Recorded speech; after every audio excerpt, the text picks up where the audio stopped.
Kimetsu no Yaiba, Secret Story of the Breath of Water family, explaining the Breath of Water users. In Kimetsu no Yaiba, the Demon Slayer Corps uses various breathing techniques. This breathing technique is a method designed by the Demon Slayer Corps to fight demons. There are 5 basic breathing methods: flame, water, thunder, stone, and wind. Today I'll be introducing the popular breathing method, Breath of Water, that the main character Tanjiro uses. With that, let's talk about the Breath of Water Demon Slayers. I will thoroughly explain the secret stories that were not revealed in the anime, as well as the thoughts and backstories of each swordsman. So please watch the video until the end. Breath of Water. Breath of Water is characterized by the flexibility and adaptability of flowing water, which can fight back all enemies. It is a lot similar to water that changes shape depending on the situation. In particular, many people are fascinated by the coolness and beauty of the technique that the water pillar Giyu Tomioka has. Breath of Water Demon Slayers. The following is a summary of the main swordsmen that use the Breath of Water. The members are main character Tanjiro Kamado, water pillar Giyu Tomioka, Sabato, and Makamo. All of those 4 Demon Slayers are trained and are disciples of Sakonji Rokodaki. However, actually, there is another swordsman who uses the Breath of Water, and that is Murata. Murata is a senior member of the Demon Slayer Corps that Tanjiro and the others first met on a mission to the Natagumo mountain. Murata uses the Breath of Water, but it is believed that he learned the technique from another trainer and is not a disciple of Sakonji Rokodaki. Also, Murata's Nichiren blade is too pale to see its association with the Breath of Water, and even if he uses the technique, the flow of water cannot be seen. He looks like a normal person, but apparently he successfully survived the final selection and even went there at the same time as water pillar Giyu Tomioka. How surprising! Alright now, I will focus on the 4 disciples of Sakonji Rokodaki. In the original story, the relationship between the 5 was rarely talked about, so it's wrapped in a mystery. Let me tell you the story in order. Tanjiro Kamado. First and foremost, the main character, Tanjiro Kamado. Tanjiro Kamado is the protagonist of the story who is fighting to return his sister Nezuko, who became a demon, back as a human being. In the first episode, Tanjiro first met Giyu Tomioka, the water pillar who also uses the Breath of Water. At first, Giyu initially tries to kill Nezuko mercilessly, but when he saw her protect her brother, Tanjiro, despite her hunger for humans, Giyu felt that this could be the start of something new and entrusted them to Urokodaki. Tanjiro learned the Breath of Water after 2 years of training under the instructor Sakonji Rokodaki, who was in charge of training the members of the water-breathing Demon Slayers. In order to join the Demon Slayer Corps, Urokodaki ordered Tanjiro to cut a giant rock to participate in the final selection, but it didn't work out well at first. Then he met a mysterious girl, Makamo. After a duel with Sabato, he managed to cut the giant rock and was able to participate in the final selection. During the final selection, he managed to defeat the Hand Demon, an enemy of the Breath of Water users, after a fierce battle and got accepted into the Demon Slayer Corps. Now Tanjiro, who has become a Demon Slayer, continues to fight to bring his sister Nezuko back into a human being. Giyu Tomioka. Next is the water pillar, Giyu Tomioka. Giyu lived with his sister, Tsutako, but one day they were attacked by a demon and his sister Sukato died protecting him. Luckily, later, a hunter who knew Urokodaki found Giyu, and he was able to meet Sakonji Rokodaki. He decided to hunt demons to avenge his sister. And then Giyu meets his fate. And that is Sabato! Tanjiro, who was learning from Urokodaki, met a boy named Sabato, who started training with Urokodaki at the same time as Giyu. Giyu and Sabato, who were at the same age, became close friends and challenged each other in the final selection. However, fate is cruel. Sabato fought while protecting the other examinees and was able to kill almost all of the demons in the Fujikasane mountain by himself. Because of the series of battles he had previously, his sword got worn out and he died fighting the Hand Demon, a demon who targets Sakonji Rokodaki's disciples. Because of that, only Sabato died in the final selection that year. What's even sadder is that Giyu only found out that Sabato, his best friend, didn't make it after he woke up when the final selection was done. Because he lost Sabato and he couldn't succeed on his own, even after becoming the water pillar, Giyu always thought that he had no place in the Demon Slayer Corps. And because of that, Giyu wears a unique Haori so that he can live with regret. Half the Haori is a memento of his sister, representing the death of my family, and the other for Sabato, which means the death of a friend. and with that meaning, he wears it so that he won't lose anyone he cares about ever again. However, one day when Tanjiro said something, and Giyu remembered the words of Sabato. The words were, "Don't ever tell me you wish you had died. Your sister risked her life to keep you alive. You have a future that you have been entrusted with, Giyu." With the words of Tanjiro, he was able to successfully change his mind by recalling the memories he had kept within his heart. With a moving, sad, beautiful story, his strong friendship with Sabato is a wonderful one, right? Sabato. Sabato is a young man with seed-colored hair and a large scar running from the corner of his mouth. He suddenly appeared in front of Tanjiro, who was practicing.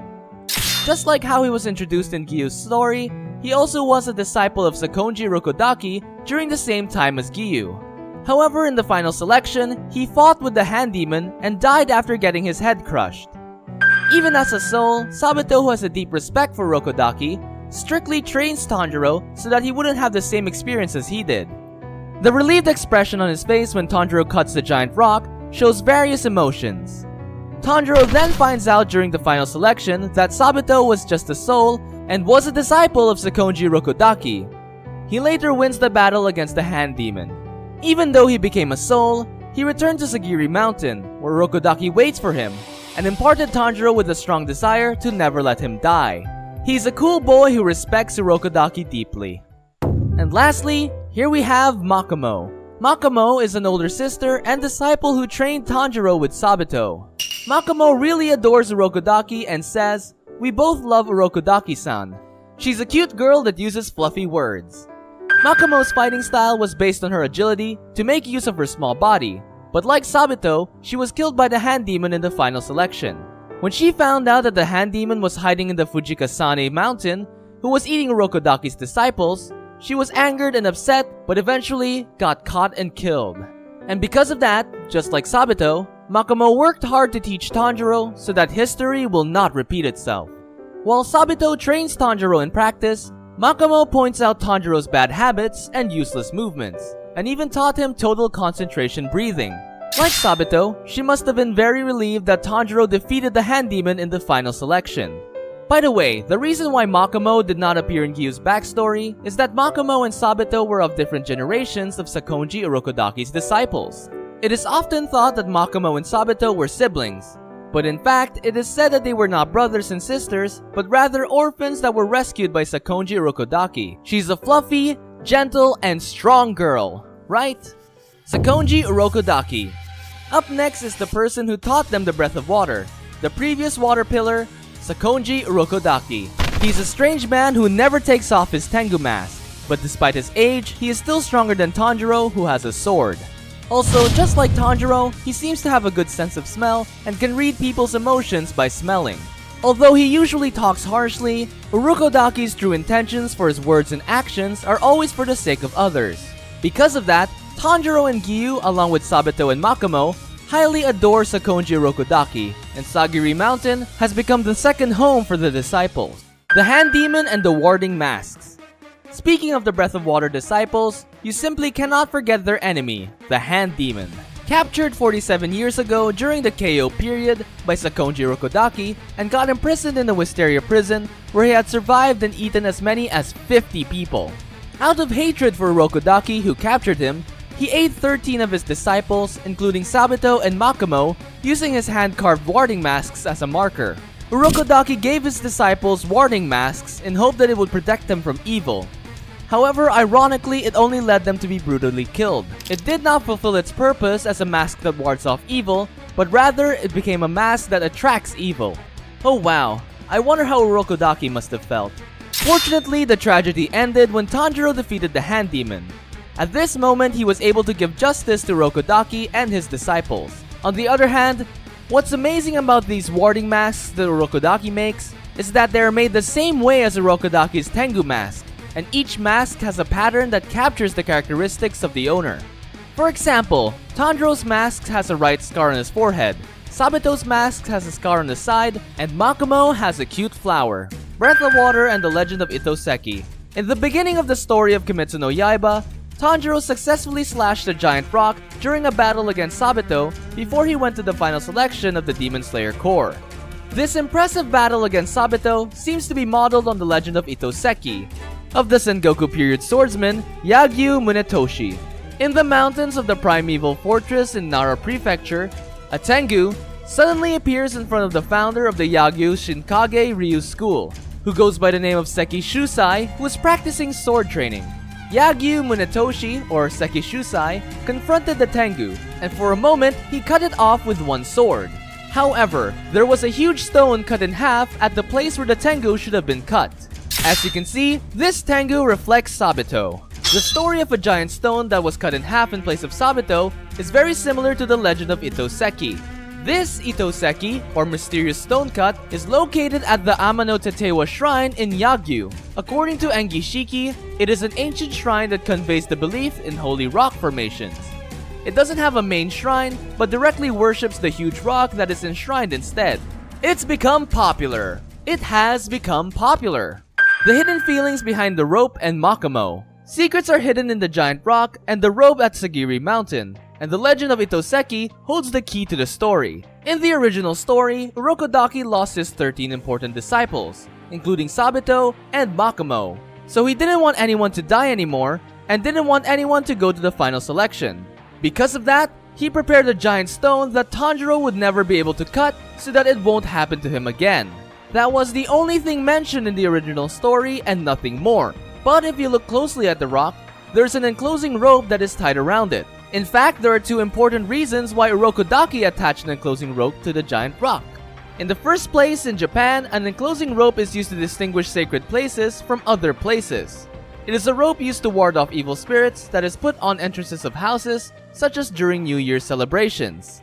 And the other reason is that in order for a spirit to be bound to the giant rock, and speaking of spirits at Kimetsu no Yaiba, this means that both Sabato and Makamo, who appeared during the training of Tanjiro, were apparently bounded or tied to the giant rock. This is done so that Makamo and Sabato could reappear as spirits. It is an enclosing rope that has such an important meaning. Moreover, the raw material for the enclosing rope is called Makamo Take Makamo. It's Makamo! Makamo is a plant that has been used for food and business for a long time, and is said to have become a popular prototype for the blade of the Demon Slayer core. There are also major shrines that use ropes made by knitting Makamo with thick rice straw. His 13th disciple didn't come back, and so he dedicated it to the rock, which is why he might have wanted to use something related to the 13th disciple. Makamo, at first glance, is just an enclosing rope with traditional paper streamers tied together, but apparently it depicts the relationship between Sakonji Rokodaki and Makamo. For me, that is a very wonderful and interesting detail. Here's our summary.